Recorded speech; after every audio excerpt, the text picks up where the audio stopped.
우와, 학교가 얼마나 높은지 산보다 높이 있어요.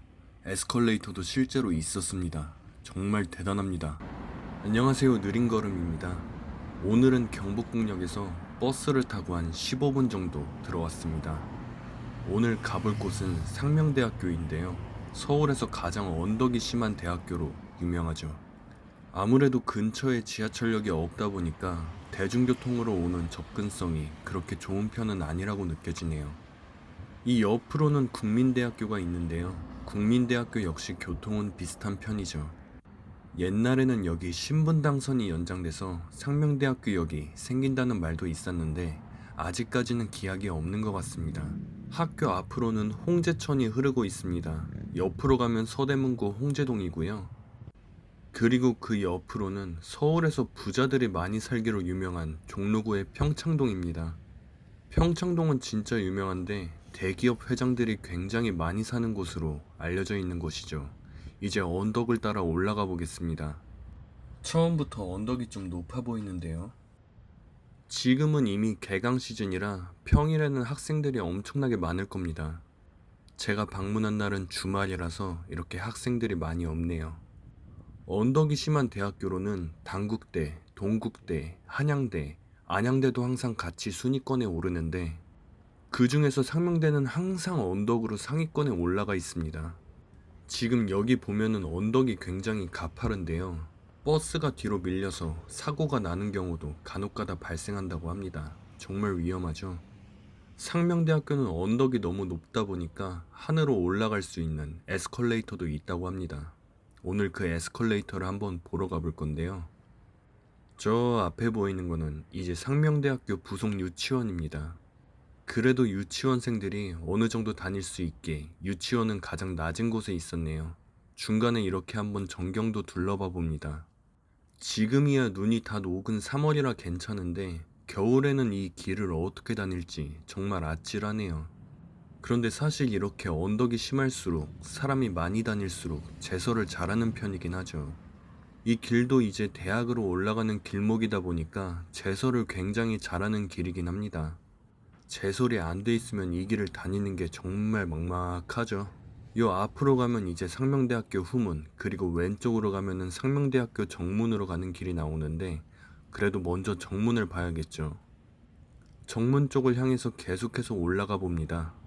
오른쪽에 보면은 치즈밥 이슈라는 가게도 있는데 여러분들이 이 가게 아시나요? 제가 중학교, 고등학교 다닐 시기만 해도 이 치즈밥 이슈에서 밥을 많이 먹었었는데 요즘에는 저 가게를 찾는 게 생각보다 쉽지가 않더라고요. 사람들이 건강을 중시해서 그런지. 이제 두 번째 언덕인데요. 언덕이 점점 가파라지는 것 같아요. 지금은 그래도 날씨가 쌀쌀한 3월이라서 그런지 어느 정도 걸을 만한데 여름철에는 이 길을 다니는 게 진짜 힘들 것 같네요. 학생들이 수업에 들어가기 전부터 이 언덕을 오르면은 먼저 지친 상태에서 수업을 시작할 것 같습니다. 이 언덕에 이제 눈이 많이 내리면은 휴강을 할지 안 할지에 대해서 궁금해 하시는 분들이 있는데 실제로 지금까지 눈 때문에 휴강한 적은 없었다고 하네요. 본격적으로 눈이 많이 오는 1월 달에는 이미 학생들이 종강을 해서 그런 것도 있기는 한데 진짜 이 상명대학교는 제설 하나는 일품이라고 합니다. 그래서 눈이 내리는 날에도 교내 이동에는 큰 문제가 없다고 하네요. 그런데 이제 큰 길가를 제외한 곳은 제설차가 지나갈 수 없어서 조금 위험할 수도 있다고 합니다. 이 상명대학교 주변에는 정부 서울청사를 비롯해서 주요 정부기관들이 있는데 바로 앞산 너머에는 청와대가 위치하고 있어서 건물에 고도 제한이 걸린다고 하네요. 그리고 드론을 날리기 위해서는 수도 방위사령부의 승인을 받아야 되는데 승인을 받지 않고 드론을 날리면 벌금이 부과될 수도 있다고 합니다. 이거는 서울의 중심부라고 할 수 있는 종로구이기 때문에 어쩔 수 없는 것 같네요. 이제 정문을 넘었습니다. 이제 상명대학교 내부에 진입했는데요. 지금까지 언덕으로 올라왔는데 사실 그렇게 악명이 높을 정도라고 느껴지진 않았습니다. 이 정도면은 조금 힘들기는 한데 그래도 어느 정도 올라올 수 있는 수준이에요. 그래도 힘들기는 한데 어떻게 학생들이 이 길을 맨날 올라올지 궁금하신 분도 있을 텐데 여기 버스가 많이 다니긴 합니다. 대표적으로 7016 버스가 다니고요. 그리고 마을 버스들도 많이 다닙니다. 이 버스들이 학교 정문까지 올라오게 되는데 이제 등교 시간에는 학생들이 정말 많아가지고 버스를 타기가 힘들다고 하네요. 버스를 타지 못하면은 이제 학교 밑에 내려와서 제가 올라왔던 언덕을 따라서 올라가야겠죠. 여기 보이는 거는 이제 상명대의 상징 사슴이라고 합니다. 사실 이게 끝이면은 상명대가 언덕으로 그렇게 유명하지는 않겠죠.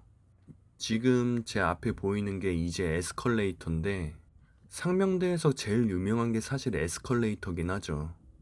저도 저거를 한번 타보겠습니다. 과연 얼마나 높이 올라갈까요? 지금 살짝 봤는데 진짜 높아 보이네요. 지금 이거는 3배속으로 돌리고 있습니다. 이 에스컬레이터가 끝나지가 않아가지고 이렇게 빠른 재생을 위해서 3배속을 했는데 그래도 상당히 깁니다. 지금 이 바로 옆에는 경영경제대학관 밀레니엄관인데요. 그 옆으로 이렇게 에스컬레이터가 지나갑니다. 상명대학교는 국내 유일의 에스컬레이터가 설치된 대학교라고 하는데요.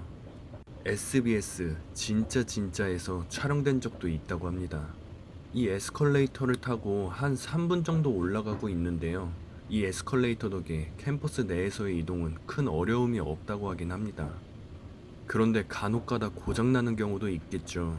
이 위에는 주로 예체능 대학생들이 여기서 수업을 하게 되는데 에스컬레이터가 고장나면 눈물을 머금고 걸어서 올라온다고 하네요. 와, 한참 걸어서 이렇게 에스컬레이터 끝까지 올라왔는데 얼마나 높이 올라왔는지 진짜 산보다 더 높이 온 것 같습니다. 그 위에도 이렇게 땅을 개간해서 이렇게 건물을 짓고 캠퍼스 부지를 조성했는데요.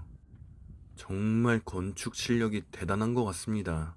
이 앞에 보이는 미래백년관은 이제 상명대학교 정문에서 이 에스컬레이터 위까지 연결되도록 설계해서 만든 건물입니다. 이 건물은 비교적 신축 건물인데요. 만들어진 지가 10년이 되지 않은 걸로 알고 있습니다. 그리고 이 앞에는 학생들이 테니스를 칠 수 있는 그런 공간이 조성되어 있는데요. 오늘이 주말인데 이렇게 상명여고 학생들이 주말에 나와서 체육활동을 즐기고 있네요.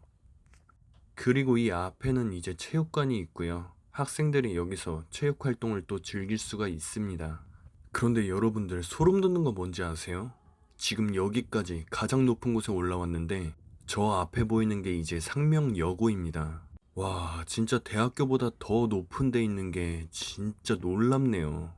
이쪽의 여중생, 여고생들은 이제 학교를 다니려면 항상 이렇게 버스를 타고 올라와서 에스컬레이터까지 타고 이렇게 높은 곳으로 학교를 와야 합니다.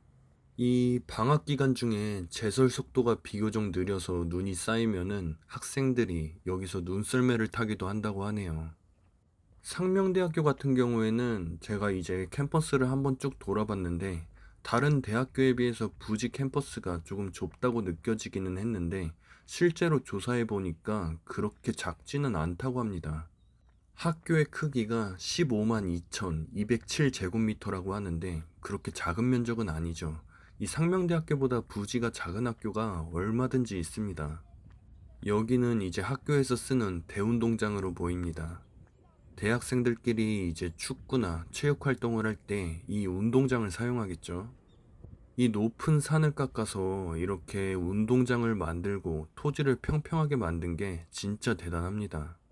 이제 학교에서 내려와서 인근의 주택단지로 넘어왔습니다. 상명대학교의 언덕이 진짜 대단하긴 했네요.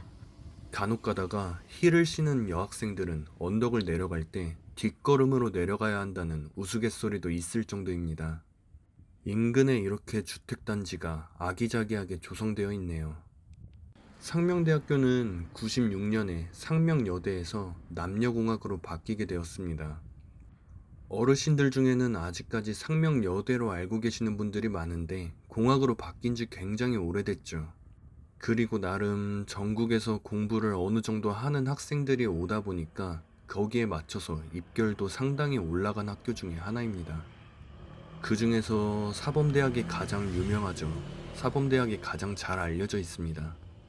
대중교통으로는 그렇게 썩 좋은 환경이라고 할 수는 없겠지만 그래도 서울의 사대문 안에 위치해 있고 종로랑 가깝고 북한산과 맞닿아 있어서 학교 뒤편으로 가면은 북한산을 갈 수도 있다고 하네요. 실제로 북한산 산행 코스 중 하나를 차지하고 있으며 주말에는 산행복을 입은 등산객들도 종종 볼 수 있다고 합니다. 오늘 상명대학교 투어를 이렇게 마쳤는데요. 그래도 정말 감성이 넘치는 대학교로 보이고요. 언덕이 굉장히 심해서 학생들에게는 힘들지도 모르겠지만 아기자기하고 굉장히 아름다운 학교였습니다. 너무 높이 올라와서 그런지 내려가는 길이 끝이 없습니다. 계속해서 내려가도 계속 언덕이 보이네요. 한참을 내려오니까 이제 처음 시작했던 길로 내려왔네요. 오늘의 상명대학교 방문은 여기서 마치도록 하겠습니다. 시청해주셔서 정말 감사드리고요. 여러분들이 또 보고 싶은 지역이 있으시면은 댓글로 남겨주세요. 제가 한번 방문해보고 또 이렇게 재미있는 영상을 찍어서 여러분들께 인사드리도록 하겠습니다. 시청해주셔서 감사합니다.